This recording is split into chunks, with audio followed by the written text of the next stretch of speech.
ব্যাস, এরপরে শত্রুতা শুরু হলো। আপনারা জানেন আল্লাহ নবীকে বারংবার তারা হত্যার চেষ্টাও করেছে। আল্লাহ নবী বনু নজিরের দেয়ালে হেলান দিয়ে আছেন, উপর থেকে পাথর ফেলে হত্যা করার চেষ্টা করা হয়েছে। খাইবারে নবী যুদ্ধ করতে গিয়েছেন, তাকে বিষ পান করে প্রয়োগ করে হত্যা করার চেষ্টা করা হয়েছে।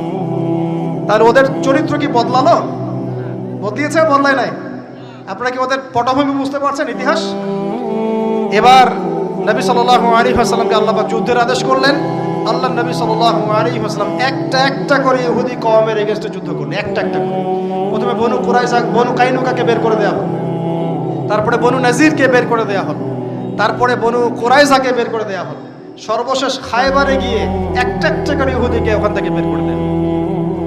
4টা গোত্রকে বের করা হয়েছে। প্রতিটা বাড়ি ওদের খেয়ানতের কারণে, মদিনা সনদের চুক্তি ভঙ্গ করার কারণে। ওদের চরিত্রটাই এমন ছিল। আমরা চুক্তিবদ্ধ ছিলাম যে আমরা তোমার সাথে যুদ্ধ করবো না, তোমরা আমার সাথে যুদ্ধ করবে।